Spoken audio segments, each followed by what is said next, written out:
Hello and welcome to The Actor and the Engineer. My name is Paul James. I am the actor. My name is Josh Knapp. I'm the broadcast engineer. Here we go. I was so tempted to go, I am the walrus, just to break it up, but I thought you'd freak out. I was going to continue. Cuckoo, Well, I'm the Eggman, so that works out. Just the fact that you're the walrus and I'm the Eggman. So well, I know how it throws you off a little bit if we don't do the exact same thing. So I was like, how can I mess with him? Because we haven't recorded in a couple of weeks. I was like, let me mess with him. Then I was like, no, I chickened out. There's this whole mythology behind me wanting certain things a certain way, but that's not the case. Yeah, let's get Steph in the room. Okay, well, that might be different, but yeah. I think it's pretty much everything. Yeah. Anyway, how you doing? I'm doing good. I feel horrible about our last episode that I messed up my recording, but I think I got everything figured out, and we'll see how it bears out. I may end up cutting this part of the podcast out if things go horribly wrong. But either way, we both watched A Quiet Place Part 2 in the theater a while ago. So that was the first movie you saw in the theater coming back from COVID and such, right? And the second movie I've seen in the theater. I went back on Monday and watched it again. What? Oh my gosh. See, I was excited to see what we both kind of remembered about a movie that we saw weeks and weeks ago. So this will be an interesting exercise in me remembering what I saw 2 weeks ago and you remembering what you just saw. Well, let me tell you this. I was scared I wasn't going to remember it. And I knew I loved it, but I was afraid I wasn't going to remember. And I thought, I'm just going to sit here and shake my head yes to everything Josh says. And then I was like, no, I have time to go see it again. I'm going to go see it again and see how the experience is and everything like that. And 2 minutes into it, I was like, oh yeah, I remember all of this. I knew what was going on, obviously, but I'm glad I saw it a second time. Yeah, I did enjoy it, but I mean, I don't want to get too crazy too early, but I felt like it was not as good as A Quiet Place as the first movie. And I think that there were a few things that were kind of going against it just from the beginning. But I think that John Krasinski did, and all the actors and all the craftsmen associated with the movie did a great job with what they had, which was a lot more than what they had with the first film. So I think that there were certain things that were really effective, but then also I could tell that they had a much larger budget, and that kind of manifested for me in less tension and more scares. And I kind of like the movies that are more tension filled. And so I re-listened to our podcast on the first movie, and it seemed like we spent a lot of time focusing on how much tension was built up around the mythology of the monsters and around the fact that we hadn't seen them. And in this movie, you definitely get to see the monsters a lot more. So you can make some cool things happen with that. And John Krasinski did do that. But for me, I was going back to the first one and trying to isolate what I liked more about the first one versus the second one. But did you like them the same, or?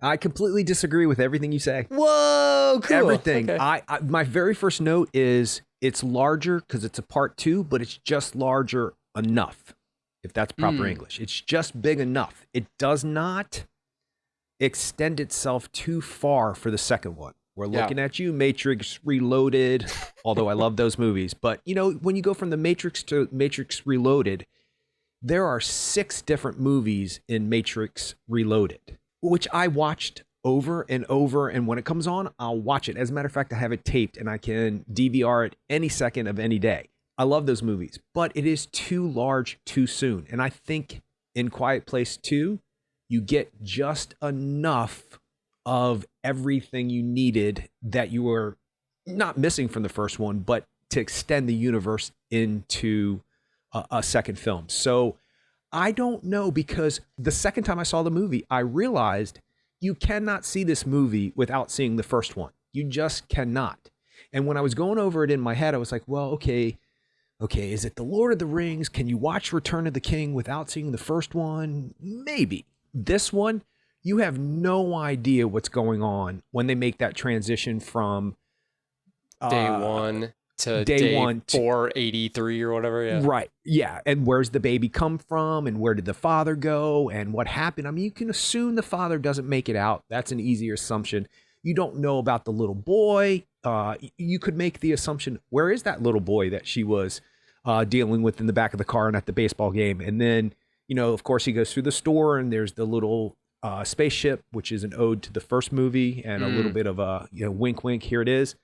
But you don't know what that cross is. You don't know why that cross is there. So there's a lot of things in the first movie you have to know about in order to see the second movie. That's not a criticism of the second movie. It's just a fact. So I wonder this, could this movie be as tension filled as the first? The first one has the advantage of being the first. You cannot have the same build up of tension because you already know something about what do they call them? Death angels. What? They call them death angels or demon angels or something. Oh. The aliens. Yeah, I think they came up with that name before it was really well known that they were aliens, because it was only a suspicion because nobody knew what they were from the first movie. And then John Krasinski came out and said, yeah, they're from another planet. Speaking of which, since we're starting at the beginning of the film, let's just say spoilers from this point on, because I don't think I want to talk about a movie that we might say something, and by we, I mean me, and ruin it for somebody who might not know. So I definitely say see it. If you can see it and you feel safe in the theater, go see it. Yeah, by the way, it will be available on Paramount Plus, so you can get a subscription and watch it next week. I think it's like July 13th or something. So it will be available to stream very soon. So if you don't want to go to the theater and you don't feel safe or whatever, then you can still watch it very soon streaming on Paramount Plus. Not an ad for Paramount Plus, obviously, but it is interesting that they specifically did a 45-day window on this release. It's something that the different movie theaters and distributors have decided. Obviously, Warner Brothers has decided to go day and date with movies on HBO Max and in the theaters. That's one way to go. And the theaters, well, but the theaters obviously are not very happy about that, because it's like, does somebody really want to get in their car and drive somewhere to see it, or can they just literally plop on their couch and watch it? So I think there's obviously certain movies that I'm going to be first in line to see in the theater, even if they're available on HBO Max. But in this case, A Quiet Place Part 2 is a Paramount release, and they decided to do this 45-day window. So I think that's kind of a cool middle ground, because it used to be about 3 months before you could rent it or see it streaming or whatever. But I agree with you. I think that this is a great movie to see in the theater. And I'm sure you had the same kind of stories that I've had with the lady next to me. Got a big pizza that was a thin crust pizza that every time she crunched on it, just like reverberated through the theater. So she immediately regretted that decision. But everybody in my screening was really respectful, and I'm assuming people will be too, because it's one of those movies where everybody wants to be on board, I think. So it's a really great thing to see in the theater, much like the first movie. So spoilers from this point on. So the thing about it being bigger is that he just gives you enough information to continue on with the story. You see the alien ship crashing or landing on Earth. Obviously, you find out that there are other ones throughout the world because you see the television broadcast. Wayne Duvall is that actor's name. You know how I know that? He's the cousin of Robert Duvall, and he's a friend of mine. Super nice guy. Yeah, super nice guy.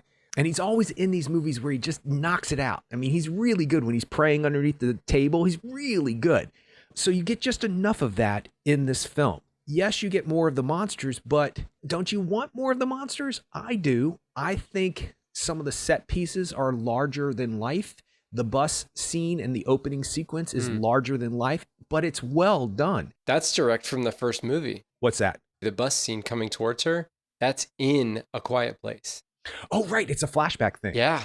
Yes, I do remember that. Mm-hmm. I do remember that. Yeah, and there's that shot of her looking over her shoulder going, it's all right. You're right. You're exactly right. See, this is why I saw the movie a second time, because I didn't remember that until you just said that. But my point is that I don't know how you build the same tension. You know, it's like Jaws, which I just rewatched because it's the 4th of July, and I tried to do that at the beginning of the summer. And, you know, the new HD, what is it? 4K. 2000K, 4K, 2000K, whatever it is beautiful. It looks great. How do you do a part 2 and not ruin the tension of the shark for the first one? The reason why the tension was so built up was because he couldn't get the shark to work. So what would that movie have been like if he was able to get the shark to do what he wanted it to do? And as a matter of fact, on your Plex, is where I watched it. And you also have a couple of little documentaries, and they talk about every shot that was usable of the shark is in the movie. So what would have happened if Spielberg had his way and the shark worked?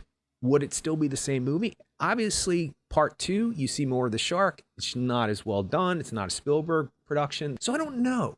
I don't know if that's, obviously you have your right to feel the way you want about a movie, but I don't know if that's something you can assess from a second film. Like, the tension is different in the second movie. The tension is not about not seeing something and not knowing what it was. It's about seeing something and getting away from it when it flips upside down in a warehouse and hangs upside down and crawls across that thing.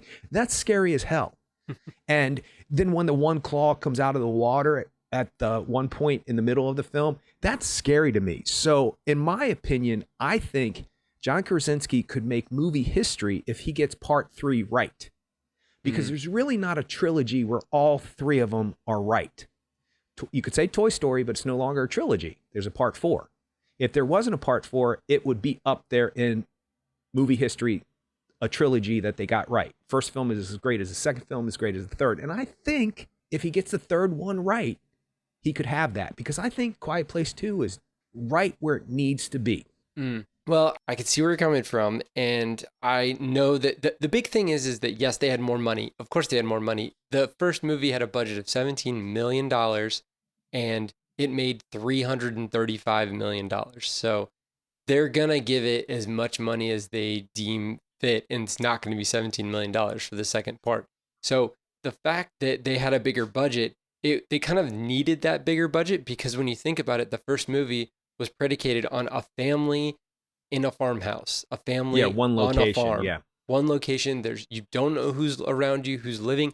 They very rarely went, like, there was one scene where John Krasinski and his son go out to the waterfall, and then there's obviously the scene at the beginning where they go to the town. But really, other than that, they're kind of like isolated in their own little farm bubble, and so that's where the movie takes place. But in this movie, the barn is burned down. I mean, the whole place has just kind of been laid to waste, and there's just dead aliens all over the place at the beginning of this movie, or chronologically at the beginning of this movie.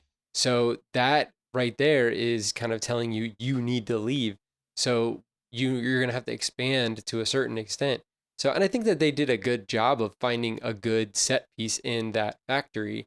And then the other thing they did was they added the Cillian Murphy character, who was, I still need to understand, like, what did you get from that character as far as like his relationship to the family? Were they just friends, like adjacent neighbor friends, or what? I'm sure he may have like compared himself to, I don't even know. He lost his son very early and his wife a little bit later on, but he may have compared himself to the main family of the film. I don't really know, but he's obviously going through a lot of grief and trying to deal with his situation in life when they come upon him.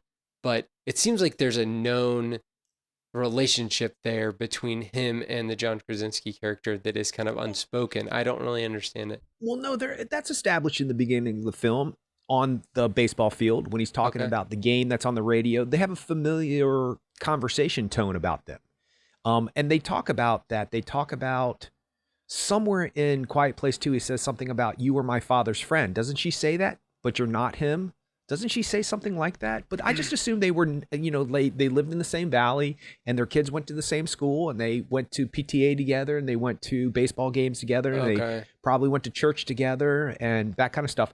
Speaking of which, not to change the subject away from what you're talking about, but when you were talking about trying to understand the relationship of Cillian Murphy and the family, I actually think that's what's so brilliant about Quiet Place 2. It's really the same movie, just a tad bit larger.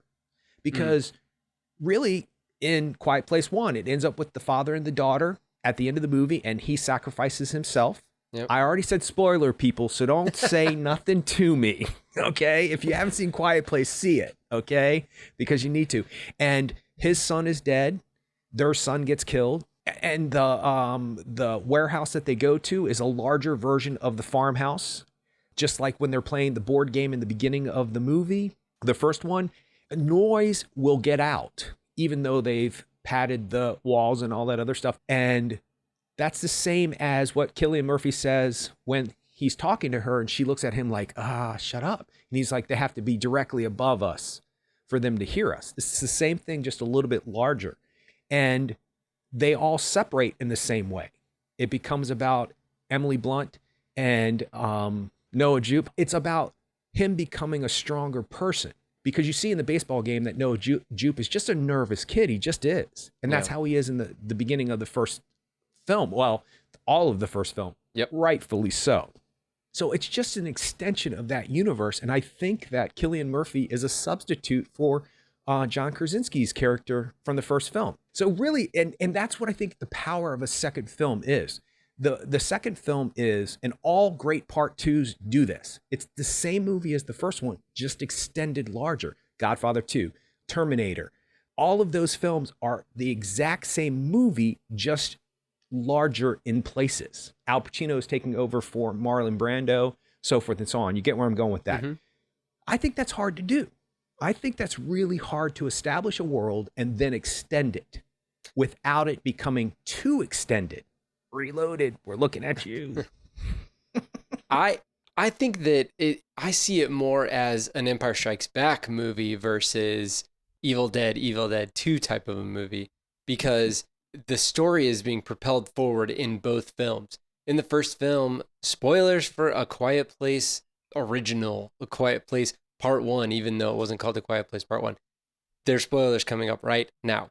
At the end of the film, they find out that that they can affect the aliens and really mess them up by using the feedback of that hyped up amplifier inside her hearing aid or inside her cochlear implant. And so that right there is essential information that helps them move on to this second film. And by the end of this second film, we know that that's something that could potentially save the world. So we go from something that happened in a basement, for one family, to something that's happening for a whole island to prevent these aliens from killing all the people of this island. And then you're going to extrapolate out. There's a part 3, and that part 3 can only end in one way, where they're able to disseminate this tone. They're able to broadcast this tone to help people kill all of the aliens throughout the whole world. So that's the inevitable end of part 3. That's taking down the empire. Like, that is what the end of part 3 is going to be like. So I feel like this is a logical progression from 1 to 2 to 3. Now, I know there's another movie that Jeff Nichols is directing that's a spin-off of some kind in this same universe. So I'm sure it's going to involve the same aliens, different characters, maybe a different geographical location. It's probably going to location. explain how they got here. Because they're not, they don't look like they can pilot a ship. These aliens don't look like they have the intelligence to pilot a ship. Yeah. I think they're insects. I think they're like roaches. And the only way to get rid of them from wherever they came from, the last planet, was to put them on a ship and ship them out to space. And I think that's what they're going to do in part 3. I think they're going to not be able to kill them all. And they're going to have to do exactly what was done to them. And it just happens to be that the ship hit Earth. But wherever we send them, of course, 20 years from now, you can do a Quiet Place Revolution, whatever it's going to be. It's always revolution, isn't it? Something else is coming out that's revolution right now. And by the way, Matrix is no longer a trilogy. So that no longer falls into me criticizing it, because I love those movies. But it's a good point. So yeah, I think you're right. But you kind of just proved my point, because the implant is the radio station in this movie. Yeah. So everything they have to discover about the implant in the first movie is and travel and make it work, and then figure out how to make it work and then use it against the alien, is exactly what happens in the second movie, but it happens on a larger scale because it happens in the radio station. She has to go search for the radio station. Now, granted, the world opens up because you see more people, and who's it? Scott McNeary, is that who plays Scoot McNeary? Yeah, Scoot, right? They did some weird stuff to those guys' eyes. Like, I don't all those people's eyes. I don't know what they did, but it looks bad. Well, you have a hit on your hand when you can hire 2-time Academy Award Yaman Hansu and Scoot McNeary, and he doesn't talk, and he's in 5 minutes of the movie. Like when that's true. Other than the stereotypical black guy dying almost immediately, although it's not in the beginning of the movie, it's It kind of at wasn't the end almost of the immediately though. There was a little bit Well, of it's pretty character. quick though. It's pretty quick.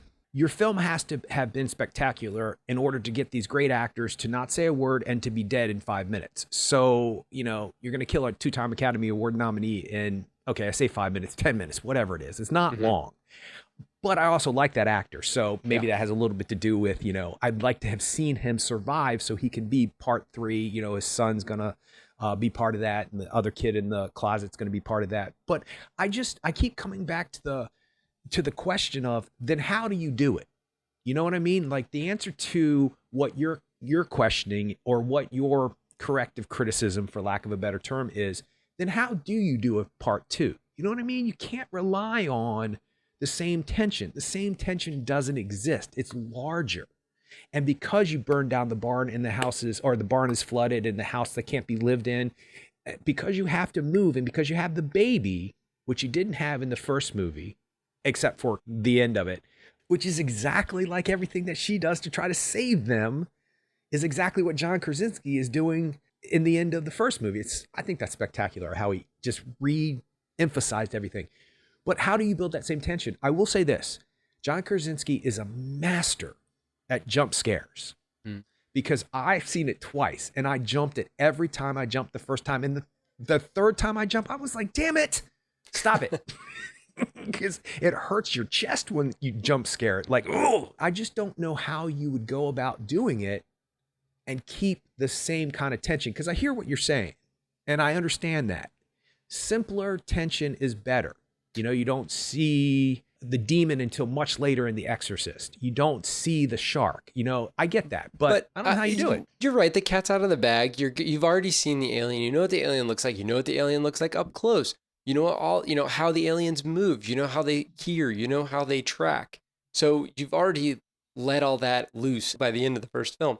So now what they're doing is they are using these extended and expanded settings to great effect. Actually, one of the best scenes is when Millicent Simmons, her character, she goes out with her cochlear implant amplifier, and she's going to the train station, and she ends up coming across this train, which she thinks is just like a single train car, but ends up being a whole train that these aliens have just like ripped through. So she ends up going through, and this is another one of those sound design things. And I know that A Quiet Place was nominated for an Academy Award for sound design, rightfully so.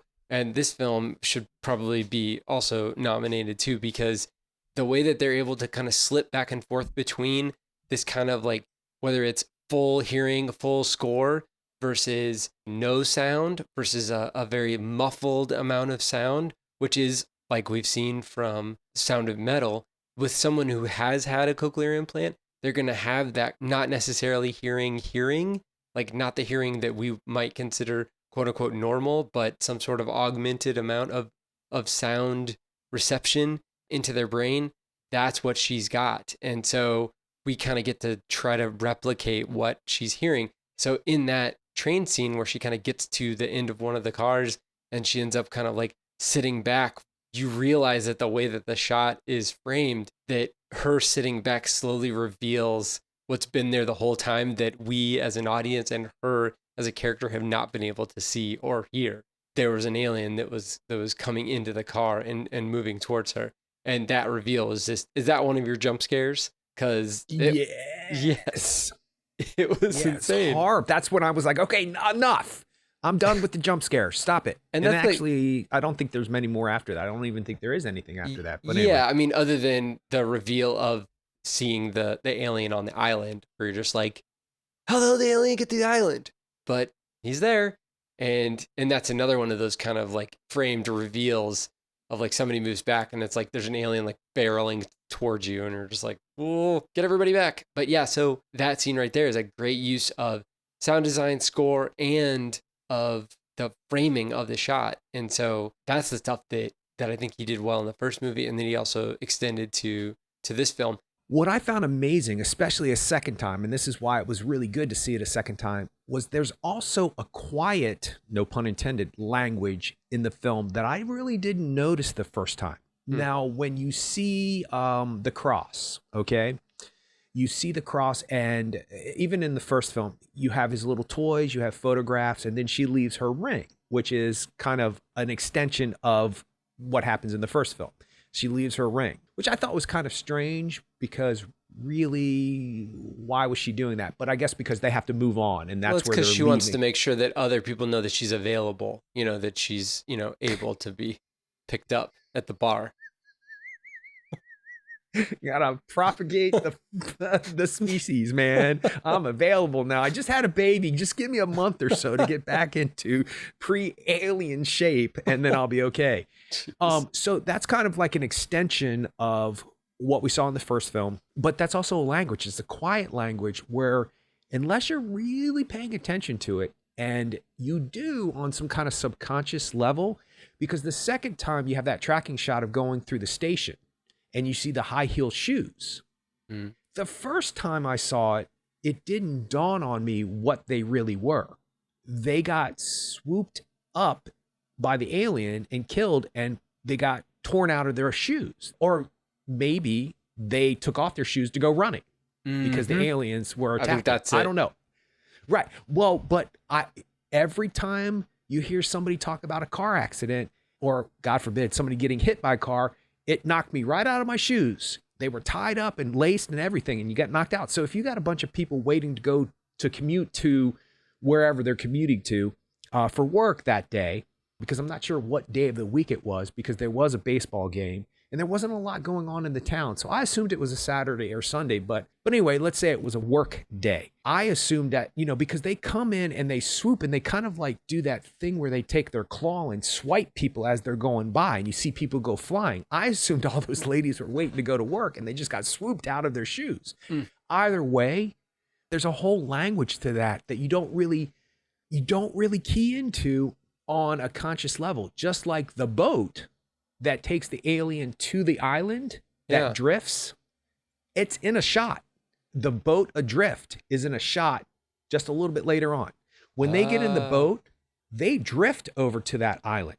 Okay. And they get it in a smaller boat. They don't get in the boat that the alien comes in, obviously. So, okay, yeah. No. And as you see, there's a shot from wherever the dock is to the island. And I'm not sure if it's a computer generated shot or not, or if it's a drone, but it flies over the water. And as it's flying over to the water, to your left hand side is that boat No way.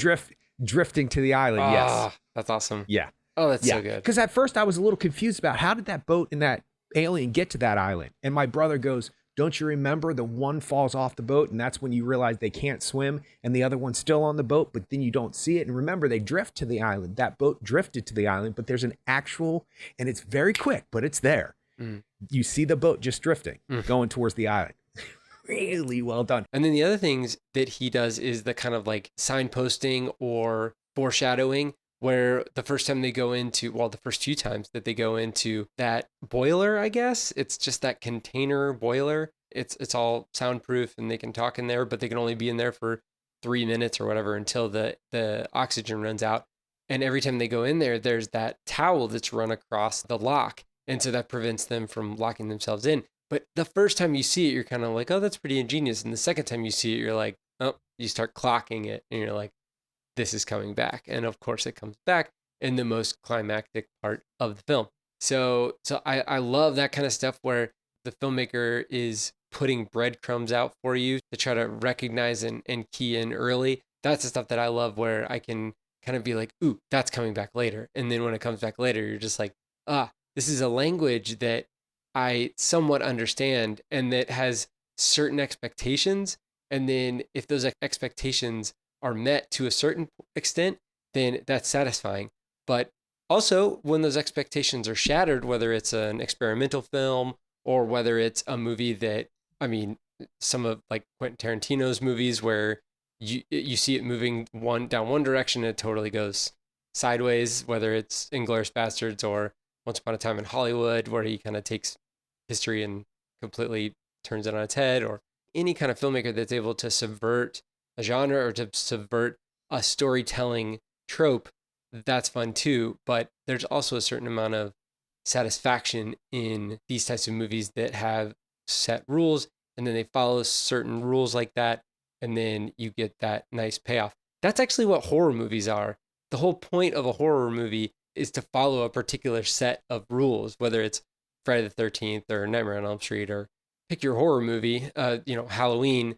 There's like certain things that happen and they happen for a particular reason, whether that reason is dumb or not, but people get a satisfaction out of taking those tropes and seeing them go to their foregone conclusion. And then Wes Craven turns that on its side and flips all those rules around and creates a whole new subgenre with Scream, where he breaks all those rules. Well, that's a meta. That's They a meta movie. they follow those rules and then they don't. It's very interesting. And also, speaking of the towel in the boiler room, see, that's the kind of tension you have for part 2, in my opinion. Mhm. When he does slam that down and the towel's not in there the third time, you're like, Yep. they're going to suffocate. There's little to no oxygen.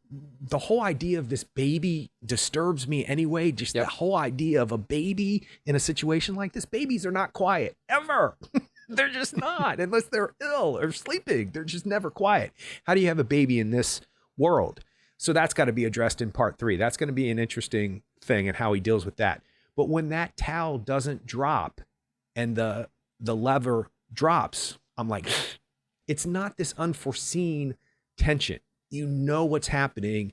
It's adding to the what if of the situation. What if he doesn't know about that towel and he goes in there, which he obviously, why didn't anybody tell anybody about that towel? Did they just assume?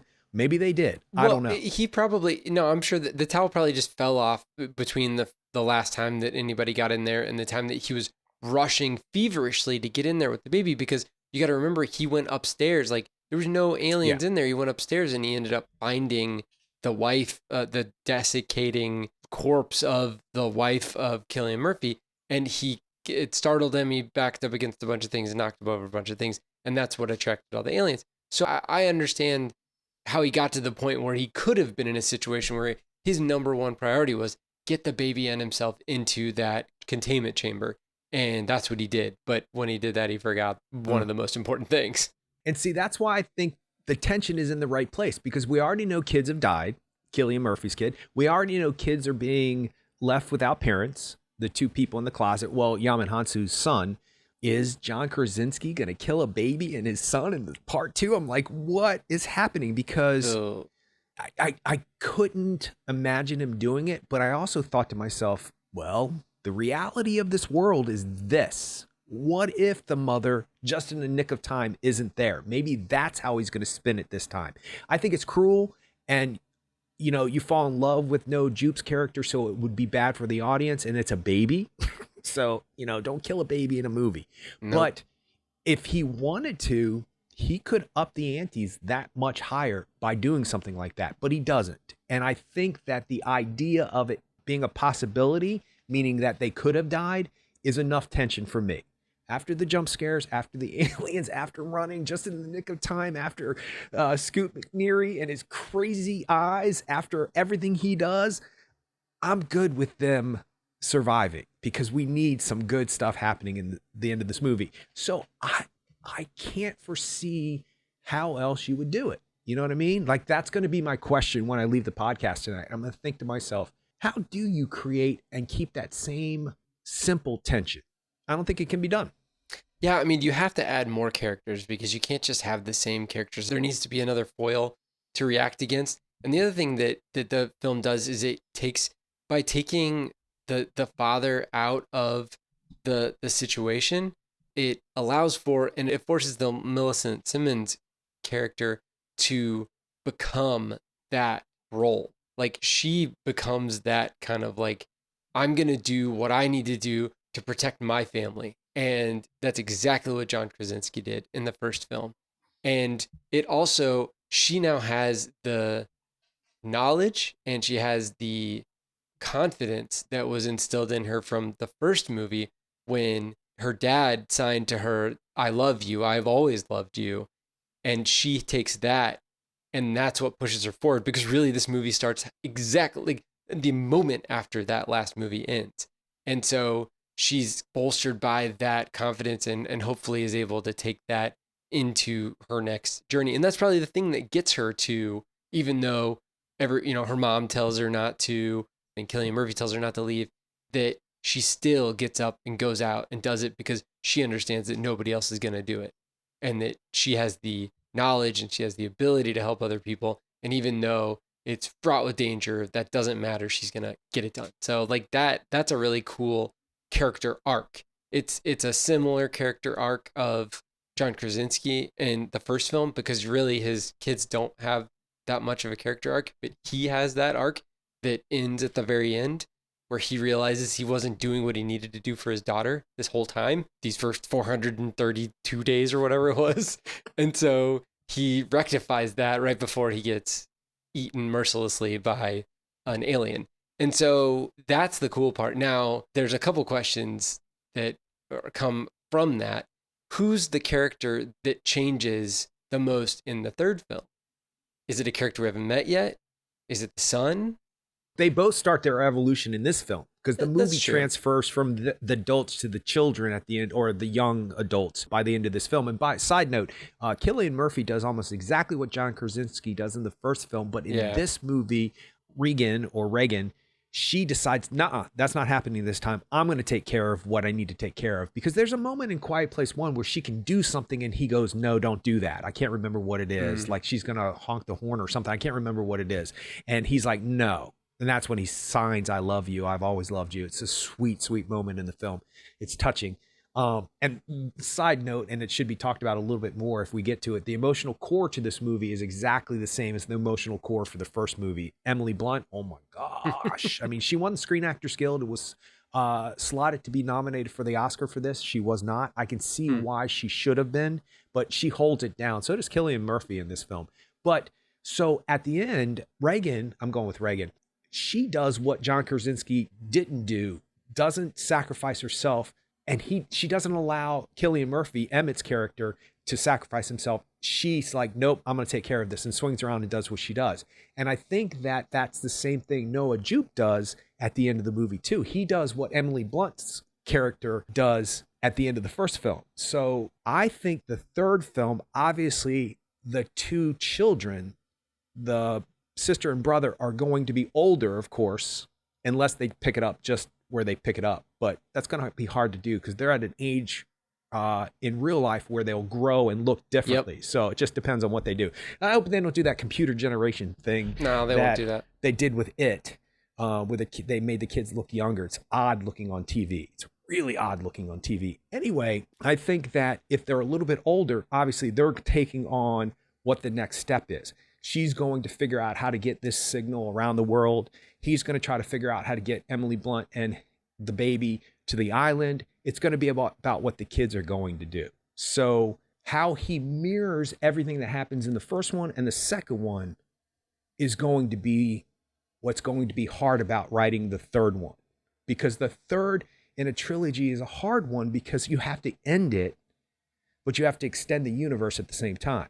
So I think whatever this side project is, that's going to be where we're going to find out how they got here, why they came, what they are, that kind of stuff. They're bugs. I'm telling you, they're bugs. I'm telling you, they're not intelligent enough to. Why do they just come and start killing people? Well, it makes sense. Or they're a killing machine sent by an alien race to kill everybody. That's right. I think that they're the clearing party. Whatever alien race drops in the termites, and then they rip up the house. And then now you got a blank slate to do whatever you want with this world. Except for you better be able to control your bugs because they could come after you. Yeah, right. So another thing I liked is that, when you think about the end of the first film and you just have that scene or that just shot where Emily Blunt just like re-racks the shotgun and then it just drops to black and then you just have credits. In the same token, this film ends very similarly, where we kill both of the aliens, the one remotely through the radio and then the one in the radio station. And then it's just like, done, we're gone. And it was just like, that's another thing. The running time is the same time. It's the same hour and 40 minutes or whatever it is. 1:37, yeah. Yeah. I love that. And I think that, I think the difference is this, and I don't want to bag on Matrix Reloaded, but I'm going to use it as another example because it's a good example. You don't like the Zion dance? Why are you saying stuff like that to me? Are you trying to get a, you know, when you poke the bear and then he actually bites you, this is how it starts. I'm just Okay. saying, give me my honey and leave me alone. I'm Pooh Bear right now. Anyway, I believe Quiet Place 1 happened as he was thinking of ideas for Quiet Place 2 while he was making Quiet Place 1. And so it seems like a natural extension of the world. Reloaded seems to be, let's kind of figure this out now because we didn't really know that a part 2 was going to happen. I mean, because they didn't know that at the time. And I believe I read an interview with John Krasinski where he said, yeah, if they want to make a second one, I have ideas already in place. Yep. If the idea for the third one isn't gelling, it's being worked on as we speak. Because you're right, they're going to make a third one. If they're all written one right after the next, that's different than waiting 10 years to make a part 2 and adding to the world just because you can, because you're distant from the first one. They seem to be, the succession of the films seem to be back to back. So hopefully whatever's going to happen in the third film, and I think it's really smart to do a branch off and do other films not in this world but about this world, is smart, because then you don't have to ruin this world by adding too much to it. Yeah. I think that's brilliant. And there's also no like centralized news organizations or anything that would be able to disseminate the same information across the whole world easily that we've seen. It's not like they're watching TV and seeing the same thing that somebody, because they're in like Connecticut or something, they're not seeing the same thing that somebody who's in California is seeing, or in Missouri or in North Carolina is seeing. So you can do another story of people who are living in this same world that's been ravaged by these same aliens, but they have no idea what's going on in Connecticut. And the Connecticut people have no idea what's going on in Mississippi or in India or whatever. Because when they're watching, speaking of Wayne Duvall again, when they're watching that news program, he says, what's going on? I don't know, a bomb or something. Yeah. They have no idea that the aliens have already landed wherever it is, Australia or wherever it is, and they're attacking. And they don't know what's going on. It's good that he expanded it past the United States, because one of the criticisms of Stephen King's The Stand is that, wait a second, did the flu only affect America? Because this only takes place in America. So the good and the bad people come together just in America. What happens in all of the other parts of the world? Now, granted, when he writes his book, he can write it about anything that he wants. And this is a different world in 2021 than it was in 1980, whatever, when he wrote that book. It is expanded where our universe is connected differently. We can there weren't really a lot of satellite shots in 1978 or whatever, like that was rare. Right. So it's okay. And I love The Stand and I love that book, and I've read both versions of it, and I've seen both miniseries because I like that story. So I'll give him a pass that we're not going to hear what happened in New Zealand or Australia or Europe or wherever. But in this, we're in a different world now. So we need to know. And even if this movie was set earlier, before cell phones and before internet and all that other stuff, we still are in this world now. So we're going to need it connected to the rest of the world like we're used to. So it's smart to just do that little news story. I did want to talk about a couple of things. The cinematographer, Polly Morgan, she shot the movie on film with anamorphic lenses, which is somewhat rare nowadays. I mean, people will use anamorphic lenses sometimes, but just the fact that it was shot on film is actually it's very rare, actually. And especially for a movie, even with this level of budget, most of the movies that you see that are shot on film are like the Star Wars movies that have hundreds of millions of dollars in budget that they can afford just like to go crazy with buying film and with dealing with all of the quirks and necessities of film. But I thought that it was interesting that both the cinematographer and the director pushed for shooting the movie on film, which has a bunch of different difficulties to it. So I thought that was an interesting choice. And I'm assuming they'll probably do the same thing with the third one if in fact it does get made. I was watching the movie, looking at Cillian Murphy and just like thinking about 28 Days Later. And it's like, can a guy just not catch a break? I mean, he's in a zombie apocalypse and now he's in an alien bug apocalypse.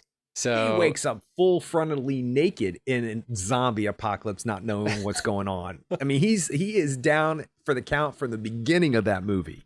So yeah, I was just like, I thought that was, I was like, I wonder if they cast him because of that. But then I read an article it was an interview with John Krasinski, and he said that it was specifically because him and Emily Blunt were watching Peaky Blinders, and they both were just like raving at Cillian Murphy's performance. And when he was trying to find the right actor for the Emmett character, he realized that that's what he was looking for. And then so he ended up just calling up Cillian Murphy, and Cillian Murphy said yes. Smart, because he knocks it out. Yeah. He is amazing in this movie. I thought for a split second he was kind of taking over the emotional center from Emily Blunt's character, but they go toe to toe. And Cillian Murphy, man, I can see why there's a security in an actor like him. You know you're going to get the performance you need out of him. And when he's on the island and you can see that he's relieved that he's there, but then he realizes he misses his wife, he misses his son, and he's having that emotional moment. It's kind of touching me just thinking about it right now. But all of that reads on his face brilliantly. And then he hears a noise. And immediately he goes from this memory where he's kind of feeling a little bit more relaxed, just a hair relaxed more than he was 2 hours ago. And he's kind of like starting to process letting go or whatever he's doing. Letting his and all of a guard sudden down. that little, and then that noise, and he immediately goes right back to, I'm the disgruntled guy with the gray beard in a horror film that's going to keep everybody alive because I don't like any of you. Get away from me. No, you can't stay. No, you can't stay. Well, he is one of those actors that he doesn't necessarily have to say anything to get his point across or to get the emotion across. So that's really valuable. I think this movie adds up. I think it's extremely well done. He should be proud. Noah Jupe knocks it out again. Millicent Simmonds knocks it out again. She's even better in this one than she was in the first one. And I thought she was spectacular in the first one. So, I mean, and Emily Blunt, what can she not do? She sings, she dances, she acts with Meryl Streep. She steals a movie away from Anne Hathaway, and she gets a SAG award for a movie directed by her husband. What can she not do? Yeah. No, I agree. Yeah, it's great all the way down. So, okay. Well, you can check us out on the web at actorandengineer.com. You can go to facebook.com/actorandengineer and find us there. You can tweet us at actorengineer. And if you want to find us on YouTube, we're there. You just search for Actor and Engineer Podcast, and we'll see you next time.